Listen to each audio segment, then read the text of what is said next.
둘 다 거짓말을 더럽게 못해가지고요. 본격적으로 이의 여행이 시작될 때 시각적으로 아름다움을 느낄 수 있습니다. 마치 소설 설국의 첫 문장의 아침 버전을 보는 듯한 풍경이 정말 아름다웠는데요. 밤의 고독 속에 자신이 갇혀있는 느낌을 이는 담담한 나레이션으로 들려줍니다. 안녕하세요. 영화 한 잔의 주인장입니다. 오늘의 한 잔은 요거 마음이 따뜻해지는 여행과 나날입니다.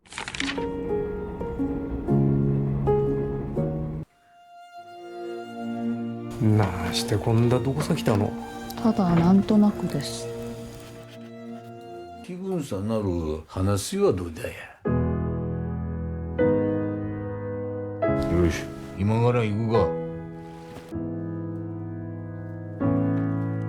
いやーでもなかなか面白かったです。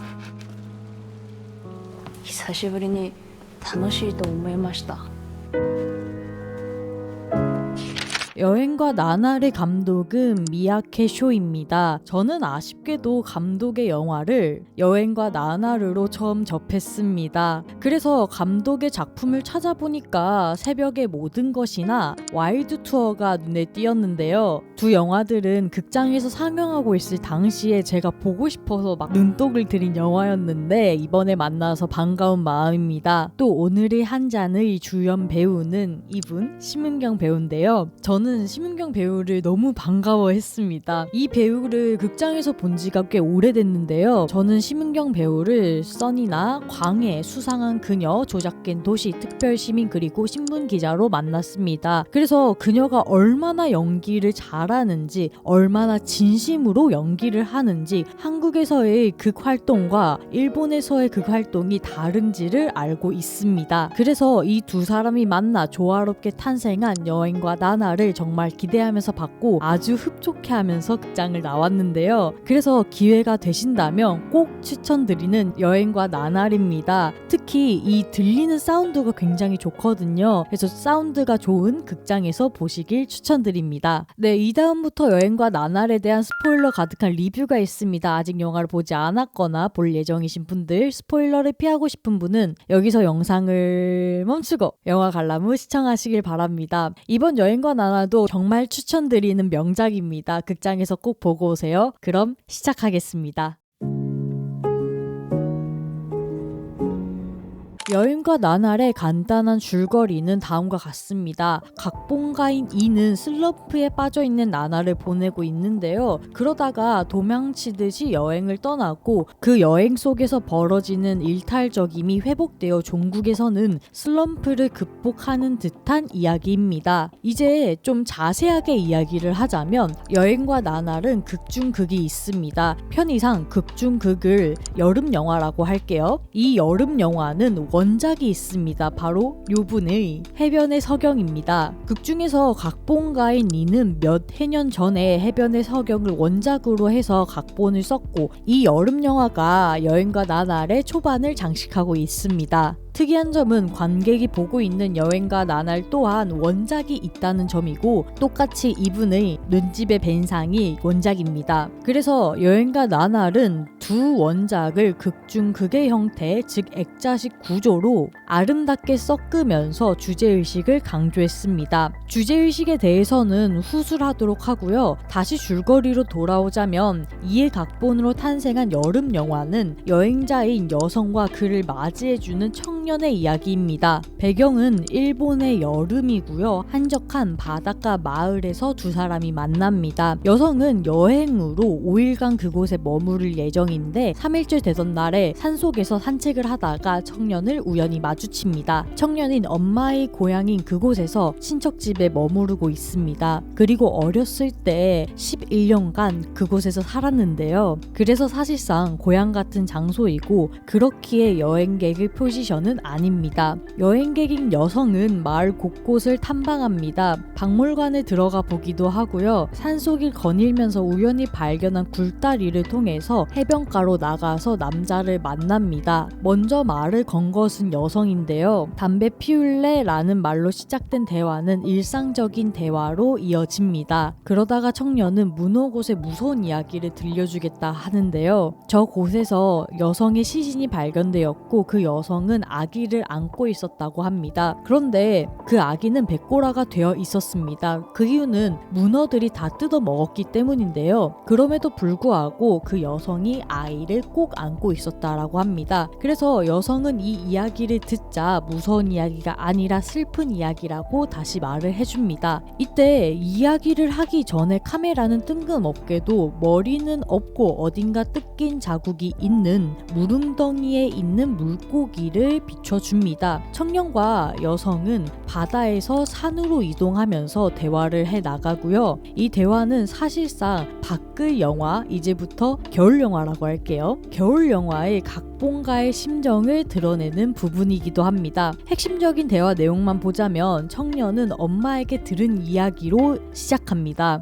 엄마는 지루함이 창의력을 키워준다고 했어. 그렇지만 지루하면 생각이 많아지기 때문에 결국에는 힘들어질 거야. 이를 막기 위해서 차라리 바쁘게 사는 게 낫지 않을까? 이에 여성은 바쁘게 살면 그거 나름대로 병이 들 것 같아. 차라리 여행을 떠나서 돌아오지 않거나 먼 곳으로 가서 다른 사람인 척하고 사는 건 어떨까? 라고 답을 하지만 청년은 다른 사람인 것보다 자기 자신이 좋다라고 어떡하지? 라고 고민을 합니다. 그러다가 내일 일정을 서로 물어보게 되고요. 내일도 두 사람은 만날 듯 합니다. 다음날 태풍이 들어 닥치면서 여성은 바닷가로 나가지 않고 창을 통해 그것을 바라보게 됩니다. 청년은 점심을 먹고 해변가로 나와서 허름한 정류장 같은 곳에서 기다리고 있는데요. 이때 청년은 야구를 듣고 있어서 야구를 연습하는 듯한 포즈를 취하기도 합니다. 여자는 거의 넉마가 된 우산을 굴다리에 넣고 남자를 만나러 가는데요. 그 둘은 만나게 되고 청년이 준비한 한천 젤리를 둘이 먹습니다. 그러면서 도란도란 이야기를 나누다가 여성이 바다 수영을 합니다. 왜냐면 바로 내일이면 집에 돌아가야 되기 때문인데 그래서 꼭 수영을 하겠다고 하고 수영하러 나갑니다. 이때 청년도 동조를 하는데요. 하지만 이 바닷가의 상태는 지금 태풍이 불고 있기 때문에 굉장히 위험한 상태입니다. 그럼에도 불구하고 그 위험한 바닷가 안에서 둘은 수영을 하면서 여성 먼저 물고기를 보고 청년이 더 깊은 곳으로 들어가 물고기떼를 보면서 영화는 마무리 짓습니다. 그리고 이것이 여행과 나날 속에 나오는 여름 영화의 줄거리입니다. 이 여름 영화와 뒤에 나오는 겨울 영화의 사이에 이의 은사가 죽고 이의 슬럼프를 보여줍니다. 이 다음이 이가 여행을 떠나면서 겨울 영화가 시작하는 겁니다. 겨울 영화는 많은 부분에서 여름 영화와 개를 같이 하기도 하면서 대비가 됩니다. 확실하게 보이는 대비는 계절입니다. 제가 여름 영화하고 겨울 영화 이렇게 딱 구별을 했잖아요. 배경이 되는 계절이 여름과 겨울이기 때문인데요. 그리고 장소를 좀 보자면 여름 영화는 산과 바다가 둘 다 나오지만 중점적으로 바다가 나오고요. 겨울 영화는 확실히 산이 중점적으로 나옵니다. 날씨도 마찬가지인데요. 여름 영화에서는 비가, 겨울 영화에서는 눈이 내립니다. 이를 물의 상태 변화로 봤을 때 흐르는 물인 비가 시간이 지나면서 고체 상태인 눈으로 변했다는 것을 보여줍니다. 뒤에 가서 자세하게 또 서술을 하겠지만 이 부분은 이의 심리 상태를 보여줍니다. 개를 같이 하는 부분은 여행인데요. 여름 영화의 여성도 여행을 갔고 이도 여행을 갑니다. 그런데 여행의 발단이 서로 다릅니다. 여름 영화의 여성은 여행의 이유를 보여주지 않습니다. 그저 왔다라고만 하고요. 자신이 도착한 한적한 바닷가 마을이 마음에 든다고만 합니다. 그곳에서 남성을 만나서 대화를 제잘제잘 나누면서 은근히 자신의 상황을 비추고 남성과 마음이 같이 하며 끝날 때 폭풍우가 옴에도 불구하고 수영을 같이 하면서 물고기떼를 보면서 끝납니다. 그리고 앞에 언급한 둘의 대화를 보자면 여성이 여행을 온 이유는 지루함 때문이라는 것을 알 수 있습니다. 이 지루함을 떨치고자 여행을 통해서 다른 사람으로 사는 것을 체험하러 왔을 것이라고 볼 수 있습니다. 그런데 생각해보면 여성의 이러한 설정들은 이야기의 뼈대를 만든, 즉 각본을 쓴 이의 입장이 들어가 있습니다. 그리고 영화는 이를 보여주듯이 여름 영화와 겨울 영화 사이에 영화의 Q&A 시간을 보여줍니다. 이 Q&A 시간에서 여행을 주제로 한 영화임에도 불구하고 우울한 느낌이 많이 들어서 놀랐다라는 학생의 질문에 각본가인 이는 자신의 슬럼프를 고백하면서 적성에 안 맞는 느낌이다. 나 말고 다른 사람이 했다면 좀 더 좋은 결과가 나올 것 같다. 또한 영화가 끝나고 난 뒤에 계속해서 영화에 대해 생각 중이다. 이 뒤로부터는 꾸준히 여행 상태인 것 같은 느낌이다 라고 털어놓습니다. 질문은 곧바로 감독에게 이어지지만 카메라는 이를 비추고 있기에 그녀가 차마 말로 내뱉지 못한 감정을 관객은 표정을 통해서 목격하게 됩니다. 그래서 여름 영화에 간간히 들어간 이가 각본을 쓸 때의 표정과 지금의 표정이 대비가 되면서 쓸쓸함은 배가 됩니다. 따라서 이는 여행 영화의 각본을 쓸 때 여성이 여행을 떠난 이유를 무의식적으로 자신의 상황을 투영했고 그렇기에 여름 영화 작업이 끝난 후에도 계속해서 생각이 나고 여성과 같이 여행 상태라고 느낀 것입니다. 여기에 이의 은사가 갑자기 죽고 은사의 유품인 카메라를 받게 됩니다. 그리고 그 카메라와 함께 집으로 돌아오고 밤의 고독 속에 자신이 갇혀있는 느낌을 이는 담담한 나레이션으로 들려줍니다. 이 나레이션에서 일상이라고 하는 것은 사물과 감정에 이름을 붙이고 묻어지는 것이라고 합니다. 이름, 즉 말은 자신을 가둔다고 합니다. 그래서 말에서 떨어져서 그대로 있고 싶다라고 하며 여행은 말에서 도망치려는 행위라고 합니다. 그러면서 카메라는 이의 방 전체를 잡습니다. 또한 화면 비율이 4:3 정도 거의 정사각형 수준으로 나오고 있기 때문에 그 특유의 답답함은 더욱더 부각됩니다. 정리하자면 이는 한국인이지만 일본에서 활동하고 있는 각본가입니다. 처음에는 일본에서의 생활이 낯설고 신나기도 하면서 주변 사물과 어색한 감정에 이름을 붙이고 적응했지만 이제 이것에 도리어 갇히게 되면서 이 말들에게서 떨어지고 싶은 것입니다. 일종의 권태라고 할 수도 있고 일상에서 오는 지침이라고 할 수도 있습니다. 이런 이의 심리 상태를 보여주는 장면이 저는 책에 반사된 빛의 단일선을 그리다가 이내 퍼져버리는 그런 장면이 있는데 책 사이사이에 빛이 반사가 되면서 선이 그어져 보이는 것으로 이 장면이 시작하는데요. 이내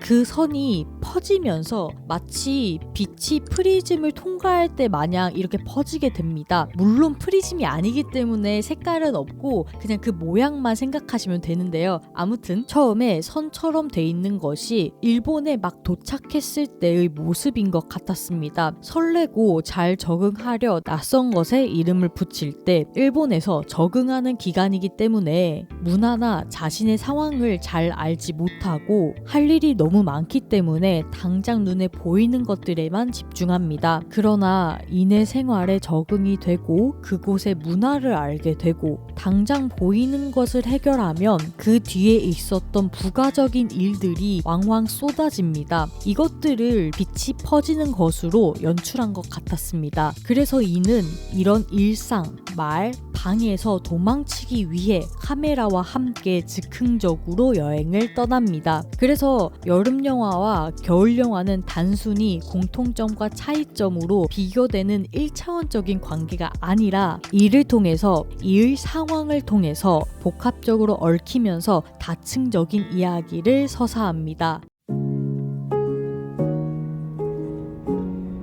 본격적으로 이의 여행이 시작될 때 시각적으로 아름다움을 느낄 수 있습니다. 마치 소설 설국의 첫 문장의 아침 버전을 보는 듯한 풍경이 정말 아름다웠는데요. 이는 즉흥적으로 여행을 떠난 것이기 때문에 숙박에 어려움을 겪습니다. 가는 숙박시설마다 만실이어서 잘 수가 없었죠. 찾다가 지도에도 표시가 되지 않은 산 밑에 여관이 있다는 것을 알아냅니다. 그러나 너무 멀리 떨어져 있기 때문에 그곳까지 걸어가다가 해가 다 져버리고 여관을 발견하지만 사람은 없습니다. 이때 어떤 남자가 누구냐? 라고 따지는 듯하게 묻는데요. 서로 당황해하다가 어색한 대화 침묵 끝에 이내 여관 주인과 손님인 것을 눈치챕니다. 이런 외딴 곳에 있는 여관은 손님의 발걸음이 끊긴 지 오래됐습니다. 그래서 여관의 안도 굉장히 전통스럽고 입김도 납니다. 그리고 잠자리도 그냥 밥 먹은 곳에서 이부자리 펴놓고 자야 됩니다. 이런 곳에서 이는 며칠 동안 머무는데요. 이는 여관 주인의 코골이에 잠을 설쳤지만 눈은 그쳐 보이고 주인이 잡아온 물고기를 가져간 카메라로 찍습니다. 이 물고기로 아침밥을 먹고 글을 쓰려고 하지만 잘 써지지는 않습니다. 그걸 아는지 모르는지 여관 주인은 자신의 이야기를 쓰면 어떻냐라고 하고 글을 쓰기 위해서 이는 몇 가지 질문을 합니다.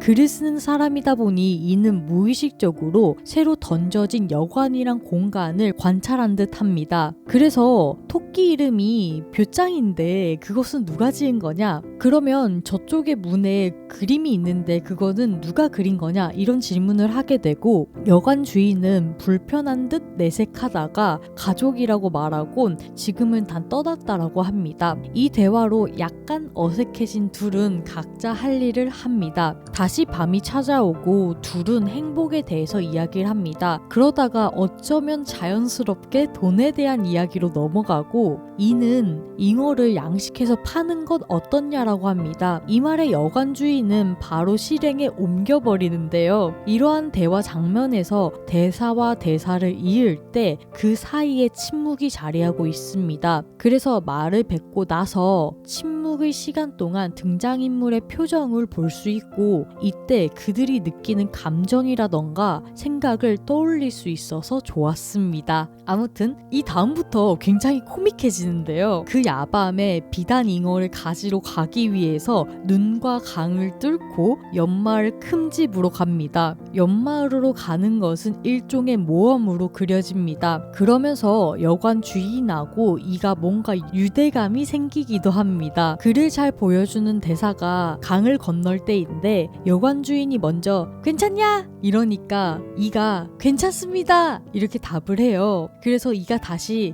괜찮습니까? 라고 답을 하니까 여관 주인이 괜찮아! 이렇게 답을 하거든요.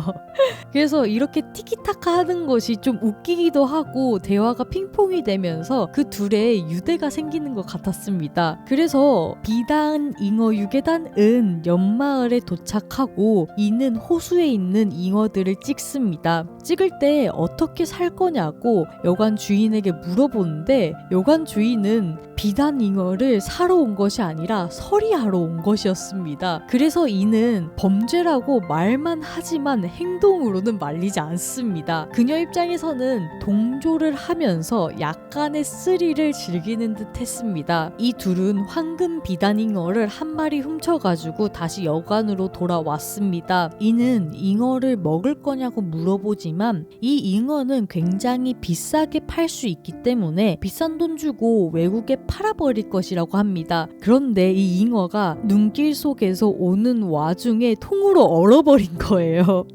그래서 관상용으로 팔지 못하고 결국에 이 잉어를 구워 먹으면서 제잘제잘 떠드는데요. 이는 술기운인지 평소보다 조금 더 말을 많이 하고 신나하는 모습을 보여줍니다. 한편 이가 잃어버린 카메라는 전 아내의 남편 손에 있었고 이를 바탕으로 여관으로 찾아온 경찰차 사이렌 소리로 이는 눈을 다시 뜹니다. 둘 다 거짓말을 더럽게 못해가지고요. 잉어를 훔친 것에 대해서 들킬 위기에 처하지만 딸이 약속을 지켰는지 손님인 이가 밤중에 주변을 보고 싶어서 여관 주인이 산책시켰다라는 것으로 마무리 짓습니다. 그런데 여관 주인이 열이 펄펄 끓으면서 병원에 가고 그 사이에 날도 밝았는데요. 웃기게도 그 여관에는 이만 홀로 남아 있습니다. 이는 마치 긴 꿈에서 깬 것처럼 여관을 정리하고 조금 더 있다가 자신의 집으로 향합니다. 그리고 여행과 나날이라는 영화 영화 제목이 나오면서 극이 마치는데요. 이 겨울 영화에서는 이의 여행으로 여행을 하면서 비일상적임을 경험하고 그곳의 비일상적임에서 오히려 일상을 찾아내어서 이야기를 만들 수 있게 됨을 보여줍니다. 앞서서 이는 잉어 육의 모험을 하기 전에는 글을 쓸 수 없었습니다. 이는 이의 경험이 아니라 여관 주인의 단편적인 경험을 들었기 때문에 쓸 수 없는 것인데 자신이 직접 경험을 하고 느끼면서 그 경험에서 스토리를 찾을 수 있게 되고 따라서 글을 쓸 수 있게 됩니다. 정리하자면 일상에서 스토리를 찾아내는 작가의 삶에 권태를 느낀 이는 충동적으로 간 여행에서 오히려 일상을 찾았습니다. 특히 독특한 여관에서의 일은 비일상적인 단순함을 주고 그러한 경험을 통해서 이는 글을 다시 쓸 수 있게 된 것입니다. 여행과 나날을 크게 잘라보면 여름 영화, 이의 이야기, 겨울 영화 이렇게 나눌 수 있습니다. 앞에서도 말했지만 각각 원작이 있는 여름 영화와 겨울 영화를 다층적으로 엮은 이라는 등장인물은 영화의 깊이를 더합니다. 또한 여름 영화가 이를 통해서 겨울 영화로 나아갈 때 이어지는 오브제 중에 하나가 바로 물고기입니다. 여름 영화에서는 처음에 머리가 없고 어딘가 뜯긴 물고기를 잡아줍니다. 그리고 이 물고기는 바다에 떠다니는 것도 아니고 웅덩이에 고인 물속에 있습니다. 이는 보이는 것 그대로 여름 영화의 여성의 처지 혹은 뒤에 나오는 이의 심리 상황에 맞물립니다. 허나 여름 영화 마지막에 청년과 여성이 물고기 떼를 그 거친 바닷속에서 찾아내잖아요. 거친 바다는 말 그대로 그들을 둘러싸고 있는 현실이겠고 뜯겨진 물고기가 아닌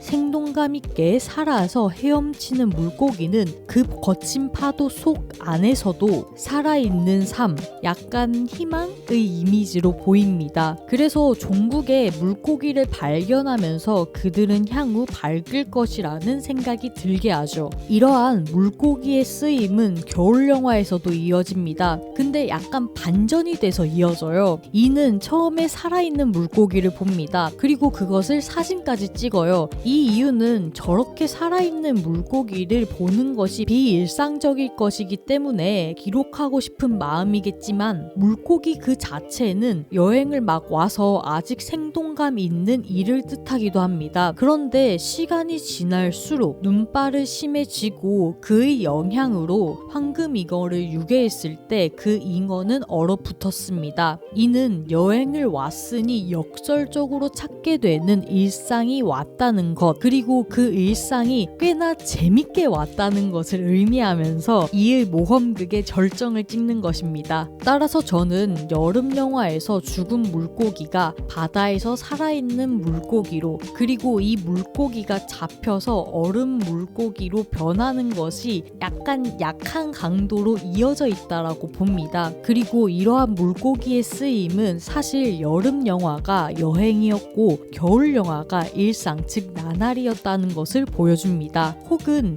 이 두 영화가 맞물리면서 이어져 나가는 것이 인생이지 않을까라는 생각도 들었습니다. 여행과 나날은 이렇게 스토리도 좋지만 사각사각하는 연필소리, 파도소리, 빗소리, 한겨울의 소리 등이 정말 일품인 영화입니다. 또한 의도적으로 침묵을 줘서 영화밖에 할 수 없는 그 찰나의 순간의 감정과 생각들을 고스란히 담습니다. 이렇게 섬세하고 어떻게 보면 정말 겨울에 잘 어울리는 여행과 나날에 대한 한 줄 평은 비일상에서 일상으로, 이야기에서 각본으로 천천히 다가가는 작가의 일상입니다. 잔점수는 10잔 중 8잔 원샷에 반샷을 추가하겠습니다. 오늘은 여행과 나날을 한 잔 말아보았는데요. 정말 겨울에 어울리는 영화인 것 같습니다. 특히 일상의 권태를 느끼면서 이를 역설적인 여행으로 풀어가는 것이 저는 정말 좋았는데요. 그리고 담담하게 감정선을 잘 전달한 심은경 배우님께 리스펙을 드립니다. 스크린에서 오랜만에 봐서 정말 좋았습니다. 저도 언젠가 저렇게 소복하게 쌓인 일본을 가고 싶게 만드는 영화기도 했는데요. 한국 한국에서도 얼마 전에 첫눈이 내렸잖아요. 저는 눈이 내리기 시작할 때쯤에 귀가하고 있었는데 눈이 조금씩 내리다가 펑펑 내리는 것을 밖에서 봤어요. 약간 밖에 있다가 집에 들어가는 거니까 지친 상태로 빠른 걸음으로 바닥만 이렇게 보면서 막 가고 있었는데 어느 순간 눈인지 비인지 모를 게 딱 떨어지는 거예요. 그래서 그때 밤이었는데 가로등이 있었거든요. 그래서 위를 이렇게 딱 보니까 가로등 불빛에 그 눈송이가 반짝반짝 빛나고 있는 거예요. 그래서 제가 손을 뻗어봤는데 정말 우연히 또 눈송이 하나가 제 손바닥에 닿았고 찰나의 순간이지만 정말 차가움을 느끼면서 겨울이 이제 왔구나 라는 생각이 들었습니다. 그리고 나서 눈이 본격적으로 흩날렸는데요. 그 눈을 보고 정말 기쁘고 신났습니다. 저에게는 이런 경험이 일종의 영화 같은 순간이어서 공유하고 싶어서 좀 떠들어 봤는데요. 그리고 집에 가서 코코아 마셨어요. 여러분들의 첫눈은 어땠나요? 이번 한 잔처럼 아름다운 기억으로 남아있었으면 좋겠는데 댓글로 한번 남겨주세요. 주인장이 꼭꼭 댓글 남겨드립니다. 그리고 구독, 좋아요도 좋아합니다. 소중한 채널을 잘 운영할 수 있게 구독, 좋아요 한 번씩 부탁드립니다. 그럼 다음 영상에서 뵐게요. 모두들 안녕. 또 봐요. 참고로 이게 좀 여담이긴 한데요. 제가 코코아를 일본에서 사왔어요. 그 무더운 여름에 첫눈을 바라면서 솔티드 카라멜 코코아를 사왔거든요. 근데 추천! 꽤나 맛있습니다. 그럼 정말 안녕!